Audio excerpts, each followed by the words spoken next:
untuk bertahan, untuk sanggup menjadi pendamai di tengah-tengah keluarga saudara. Sehingga kembali di sini bilang damai sejahtera dari Allah itu juga ada di dalam diri saya, ada di dalam diri saudara. Dan kembali saudara boleh dipanggil untuk membawa damai di mana saudara berada, bukan karena dunia ini, tetapi karena anugerah yang sudah Allah berikan. Sehingga kita boleh melanjutkan di ayat yang ketiga.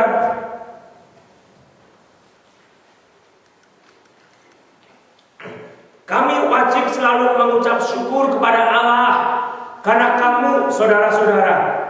Dan memang patutlah demikian, karena imanmu makin bertambah dan kasihmu seorang akan yang lain makin kuat di antara kamu.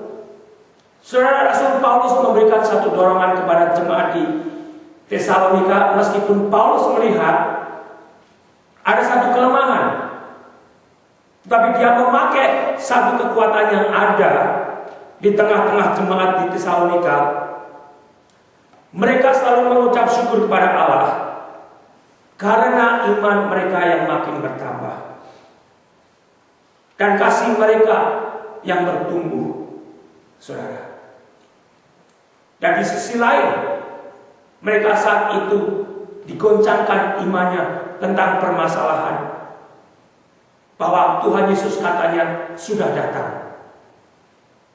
Tetapi dari sini kembali sebetulnya dari apa yang menjadi dorongan Rasul Paulus kepada jemaat di Tesalonika boleh menjadi satu koreksi bagi saya, dan mungkin ini juga boleh menjadi koreksi bagi saudara.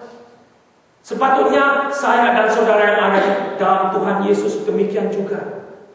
Iman kita makin bertambah dan kasih kita juga makin bertumbuh. Sehingga kembali saudara, pertambahan dan pertumbuhan sebetulnya menjadi satu bagian normal dari banyak hal yang kita bisa lihat di dunia ini. Demikian juga waktu kita dari bayi menjadi dewasa seperti ini, di situ ada satu pertumbuhan. Dari pekerjaan di karir, di situ mungkin saudara bisa melihat bagaimana normalnya seorang bertumbuh di dalam pekerjaan saudara. Demikian juga dari pohon dan tumbuhan, bagaimana dari kecil biji pohon itu tumbuh normal menjadi besar. Dan di sini bagaimana sebetulnya dengan iman saya dan iman saudara di dalam Tuhan Yesus Kristus. Kita juga boleh belajar. Sebenarnya iman kita juga seharusnya boleh bertumbuh. Seperti orang tua kita mengharapkan kita bertumbuh secara normal dan wajar. Saudara yang dikaruniai anak juga mengharapkan bahwa anak saudara itu bertumbuh secara wajar, dari bayi menjadi besar dan dewasa. Disinilah saudara, adakah saya dan saudara di dalam Tuhan Yesus, iman kita bertumbuh? Jika tidak, kenapa saudara? Jika tidak, kenapa? Apa yang membuat iman saudara tidak bertumbuh saat ini? Bukan saya mau menggurui saudara. Saya tidak bisa menggurui saudara. Saya sendiri harus datang kepada Tuhan. Dan saudara juga harus datang kepada Tuhan.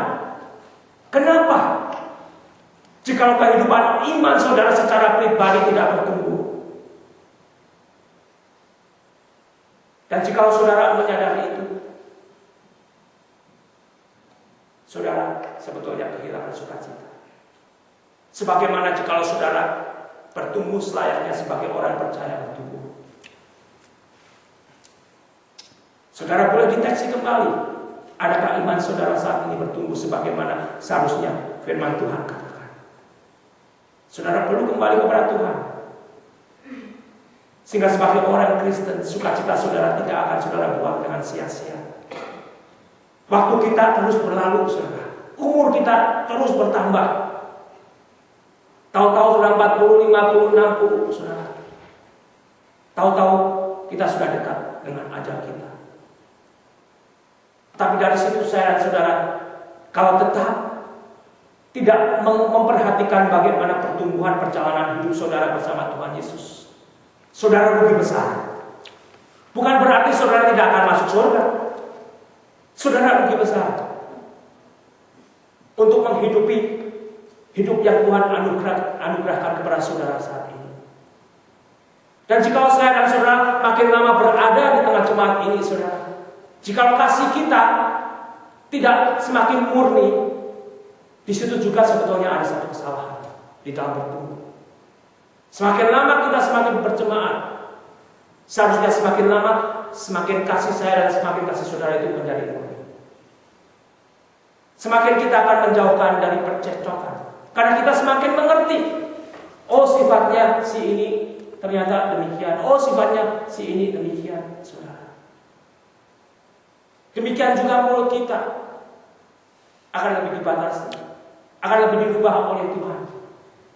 Sehingga di dalam normal yang saya dan saudara harus dapatkan, sebetulnya iman kita bertumbuh dan bertambah, kasih kita di dalam jemaat juga semakin bertumbuh dan bertambah. Tetapi jikalau saudara tidak mau perhatikan firman Tuhan, hal ini akan berlalu tidak lama dari saat ini, saudara. Minggu depan dan tahun depan juga mungkin saudara akan hidup di dalam, misalkan anak tetap tingginya 95 cm, tetap 95 cm tahun depan, saudara. Tapi jika saudara mau mencerna firman Tuhan dan meminta pertolongan Roh Kudus untuk merubah hidup saya dan hidup saudara, kemungkinan sudah 105 tahun depan. Hanya sebagai contoh dan ilustrasi. Karena firman Tuhan itu mempertumbuhkan kita secara rohani. Dan kalau kita boleh lanjutkan,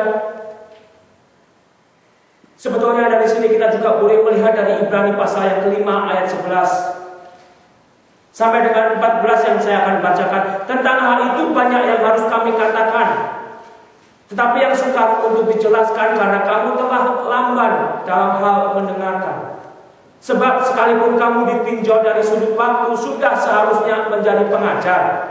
Kamu masih perlu lagi diajarkan asas-asas pokok dari penyataan Allah, dan kamu masih memerlukan susu, bukan makanan keras. Sebab barang siapa masih memerlukan susu dan susu, ia tidak memahami ajaran tentang kebenaran, sebab ia adalah anak kecil. Tetapi makanan keras adalah untuk orang-orang dewasa, yang karena mempunyai panca indera yang terlatih untuk membedakan yang baik daripada yang jahat. Sehingga kembali sebetulnya saudara, saat ini saya menyaksikan karena pecahnya jemaat-jemaat Indonesia yang ada, sebagian mereka pergi ke gereja bule. Mereka katakan, tidak mau lagi ke gereja Indonesia karena banyak gosip dan mulutnya jahat.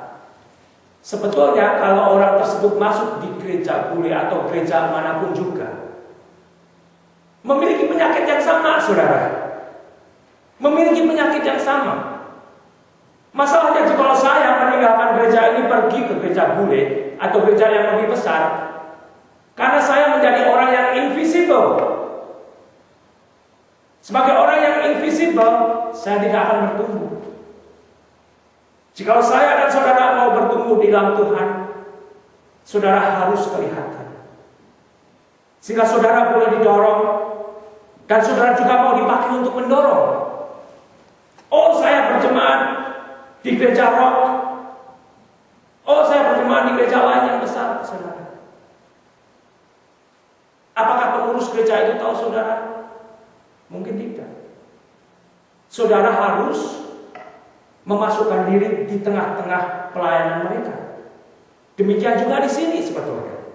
Jikalau saudara hanya menjadi bagian yang invisible, datang gereja dan pergi, saudara akan sukar untuk mendapatkan pertumbuhan di dalam Tuhan Yesus Kristus. Jikalau saudara memang dikaruniai untuk bekerja keras, ada orang-orang yang dikaruniai untuk bekerja keras. Mereka datang ke gereja, tetapi mereka tidak sempat untuk mengambil bagian di pelayanan. Mereka mengirimkan uangnya kepada misioneri. Tapi jika salah satu dari kedua tersebut tidak saudara lakukan, kemungkinan saudara juga susah akan bertumbuh, saudara. Karena kembali firman Tuhan itu akan mempertumbuhkan saya dan saudara, seperti saudara merindukan anak saudara bertumbuh, seperti orang tua kita juga dulu merindukan untuk kita bertumbuh sebagai anak yang sehat.